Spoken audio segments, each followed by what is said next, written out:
दुर्गा सप्तशती अध्याय 12 देवी चरित्रों के पाठ का महत्म्य। मैं 3 नेत्रों वाली दुर्गा देवी का ध्यान करता हूँ। उनके श्रीअंगों की प्रभा बिजली के समान है। वे सिंह के कंधे पर बैठी हुई भयंकर प्रतीत होती है। हाथों में तलवार और ढाल लिए अनेक कन्याएं उनकी सेवा में खड़ी हैं। वे अपने हाथों में चक्र, गदा, तलवार, ढाल, बाण, धनुष, पाश और तर्जनी मुद्रा धारण किए हुए हैं। उनका स्वरूप अग्निमय है तथा वे माथे पर चंद्रमा का मुकुट धारण करती हैं। देवी बोली, देवताओं, जो एकाग्रचित होकर प्रतिदिन इन स्तुतियों से मेरा स्तवन करेगा, उसकी सारी बाधाएं मैं निश्चय ही दूर कर दूंगी।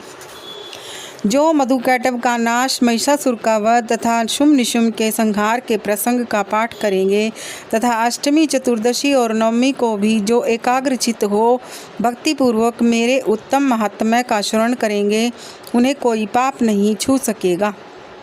उन पर पाप जनित आपत्तियां भी नहीं आएंगी। उनके घर में कभी दरिद्रता नहीं होगी तथा उनको कभी प्रेमी जनों के विछोह का कष्ट भी नहीं भोगना पड़ेगा। इतना ही नहीं, उन्हें शत्रु से, लुटेरों से, राजा से, शस्त्र से, अग्नि से तथा जल की राशि से भी कभी भय नहीं होगा। इसलिए सबको एकाग्रचित होकर भक्तिपूर्वक मेरे इस महात्म्य को सदा पढ़ना और सुनना चाहिए। यह परम कल्याणकारक है। मेरा महात्म्य महामारी जनित समस्त उपद्रवों तथा आध्यात्मिक आदि तीनों प्रकार के उत्पातों को शांत करने वाला है। मेरे जिस मंदिर में प्रतिदिन विधि पूर्वक मेरे इस महात्म्य का पाठ किया जाता है, उस स्थान को मैं कभी नहीं छोड़ती। वहाँ सदा ही मेरी सन्निधान बना रहता है। बलिदान, पूजा, होम तथा महोत्सव के अवसरों पर मेरे इस चरित्र का पूरा पाठ और श्रवण करना चाहिए। ऐसा करने पर मनुष्य विधि को जानकर या बिना जाने भी मेरे लिए जो बलि, पूजा या होम आदि करेगा, उसे मैं बड़ी प्रसन्नता के साथ ग्रहण करूँगी।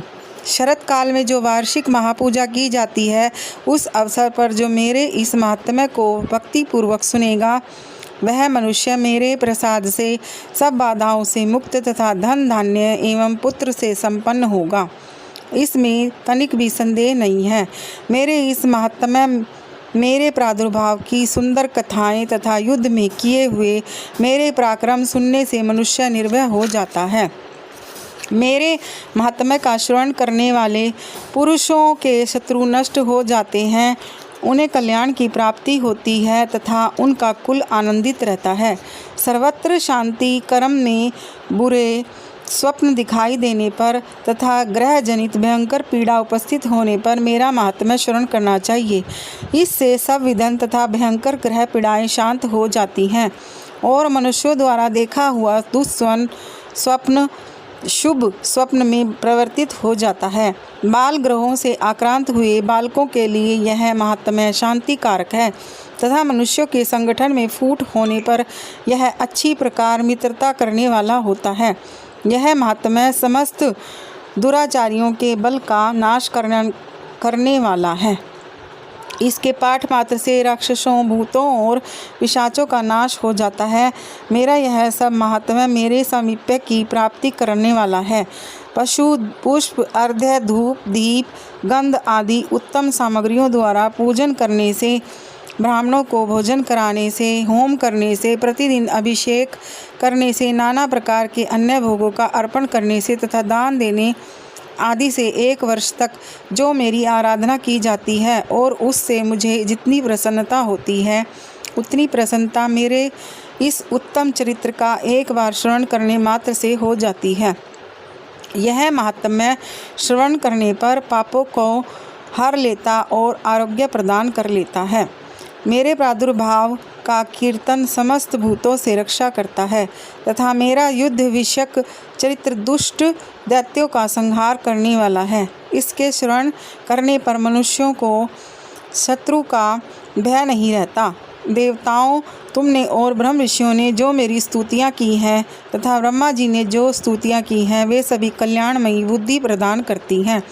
वन में सूने मार्ग में अथवा दावानल से घिर जाने पर, निर्जन स्थान में लुटेरों के दांव में पड़ जाने पर, या शत्रुओं से पकड़े जाने पर, अथवा जंगल में सिंह, व्याघ्र या जंगली हाथियों के पीछा करने पर, कुपित राजा के आदेश से वध या बंधन के स्थान में ले जाए जाने पर, अथवा महासागर में नाव पर बैठने के बाद भारी तूफान से नाव के डगमग होने पर, और अत्यंत भयंकर युद्ध में शस्त्रों का प्रहार होने पर, अथवा वेदना से पीड़ित होने पर, कि बहुना सभी भयानक बाधाओं के उपस्थित होने पर जो मेरे इस चरित्र का स्मरण करता है वह मनुष्य संकट से मुक्त हो जाता है।